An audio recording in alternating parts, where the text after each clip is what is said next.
Today's video is all things port. I'll cover everything that you need to know to fully understand what makes the wine so uniquely special. I'll include a tasting and discussion of wine styles that you'll commonly come across. This will help you to make more informed buying decisions when you're out shopping. Authentic port is produced in the Dourovalley of Portugal. It's a region north of Lisbon. It's a fortified wine made in a wide range of styles in accordance with tradition and regional guidelines. It also happens to be one of the world's most picturesque wine regions. Fortification is a key defining characteristic of port wine. Partway through fermentation, when the developing wine is between 6 and 9% alcohol by volume, a neutral spirit with 77% alcohol is added to boost the wine's total alcohol level to around 20%. This halts fermentation, stabilizes the wine, and allows for the retention of sweetness from the unfermented grape sugars. The precise timing of fortification depends on the wine style and the specific port producer's preference. The authenticity of the wines is guaranteed through a regional administrative organization. Bottles will have a tag over the bottle neck or across the back label as proof. The organization also rates the region's vineyards on a scale of A through F, with the higher rated vineyards slated for the most premium wines. There are 5 key grape varieties used in the making of port, but nearly 30 are recommended and roughly 80 different grape varieties are permitted. Traditionally, field blends have been used. This is a mix of varieties planted together within a single vineyard. The blends will vary by each port house and for each specific wine. Port wine is split into 3 types: Tawny, Ruby, along with White and Rosé. Tawny is aged in small barrels to enhance the oxidative process. This transforms the wine's color, aroma, and taste profile. Within Tawny, there are a range of styles with one common trait: the wines are ready to be consumed when released for sale. Standard Tawny is the introduction level. The wines are aged for 2 years. They'll be aromatic with a roasted nut and subtle red fruit character, along with the telltale oxidative note. Reserve Tawny is typically aged 6 or 7 years. It's more complex and layered versus the standard Tawny. Then comes the more serious extended age Tawny ports with an average age noted in 10-year intervals. The 10-year and 20-year versions are most common. The older offerings are increasingly rare and pricey. Older versions will show that heightened complexity and oxidative character. Then finally comes Quinta. This is single vintage Tawny port, aged at least 7 years, but many are aged years longer. These are among some of the very best ports that I've ever tasted. Ruby ports are aged in large vats. Unlike Tawny ports with a pronounced oxidative character, this range highlights red and black fruit notes along with a deeper appearance. The wine styles vary. Some are non-vintage, others are vintage dated with long aging potential. Standard Ruby port is non-vintage. This is port at a base level. It's widely produced. The wines are very simple, bright, and fruity. Ruby Reserve. This is also non-vintage, but more serious, a bit more layered and complex. Late bottled vintage. This is produced in non-declared vintage years. It's ready to be consumed on release, but it can also age for a few years. LBV is a treasure trove for value. Crusted port is not common. It's non-vintage port made from 2 to 3 vintages, aged 2 to 4 years before release.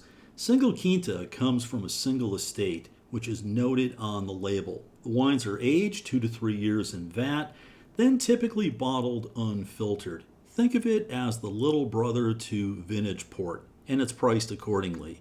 Single Quinta is made in very good vintages when vintage port is not declared. Then at the top tier, vintage port. This is from the best vintages, the best vineyard sites, essentially the best of the best. Vintage port is made about 3 times per decade. It's aged for about 2 years in large cask, then it's aged for an extended time in bottle, sometimes for decades. White and Rosé is a small part of port's total wine production, although white port has become trendy in recent years. It's produced in both sweet and dry styles. Rosé port came on the scene about 20 years ago. It's made from red grapes with a short maceration time to extract just a bit of color. Both are consumed on their own. They've also established a niche with wine cocktails.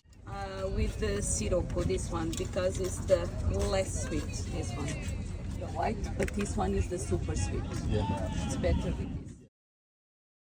It's time to taste some port. First up is the Taylor Fladgate Tawny Port. This is non-vintage, entry-level tawny. It's sold in many markets around the world. In the US, expect to pay around $14.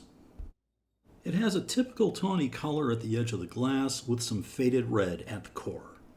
Oftentimes with tawny port, the bottles will be sealed with this, called a T-stopper or T-cork.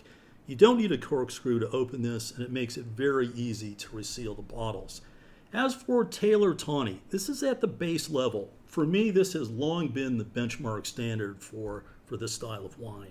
The aroma is outstanding. There's a bit of a spice character, a little clove, nutmeg, cinnamon, dried apricot, very distinctive dried walnut characteristic here, more of a roasted walnut note. And there's just a bit of underlying red fruit, and you'll find this with younger tawny ports. As you get older bottlings, that fruit character, that red fruit character will be tapped down a bit, but this definitely does have it. Good intensity, nice purity, smells very good. Good story just carries through to the palate. Ripe, weighty, rich, full, nice density to it. Certainly sweet, but there's enough acidity to counter the sweetness so the wine doesn't come across as cloying. Excellent finish as well. Really smooth, nice length. Absolutely love it. If you're looking for an introductory level tawny, you can't go wrong with this one. Next up is the Kirkland Signature 10-Year Tawny. This is an exclusive to Costco. It sells for $17.99. This one has a bit more of a faded appearance versus the standard tawny. This wine was featured in one of my previous videos, but it merits attention here as well, so I'm bringing it back for a second go. Think of it as a bit of a bonus. 10-Year Tawny. Compared to the previous tawny, this has more of that developed tertiary characteristic. It's had a longer time to go through that slow oxidative process, and you really do pick that up in the aroma. The aroma here is dried fruit, a bit of a roasted nut character, toffee, coffee, good intensity, smells very good.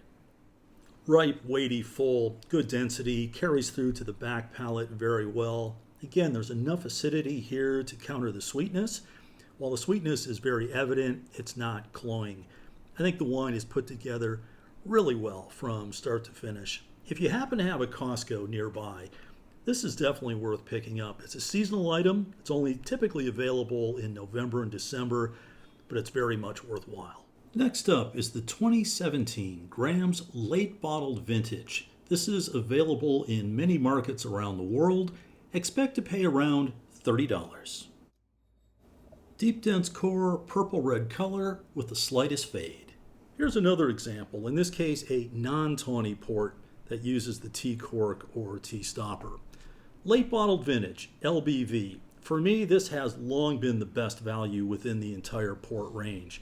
As for Graham's, their house style leans a bit to the sweeter side. The aroma is completely different than tawny. This has more of that red fruit and dark fruit character. Blackberry, currant. There's a fig aroma here. Coffee characteristic shows through, but much more of that deep, dense, dark fruit character.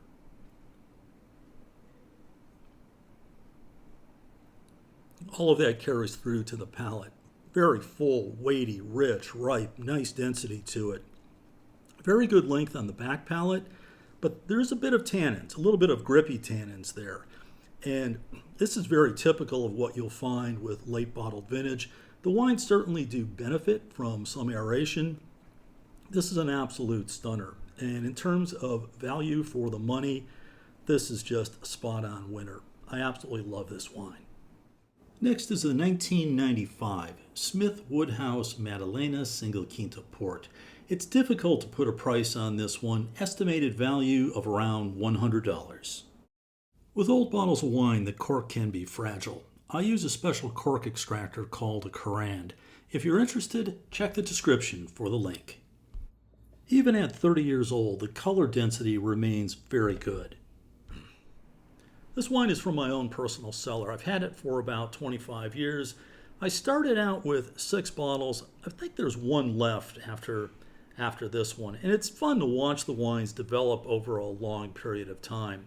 As for single Quinta port, this is something that has really taken hold in recent years.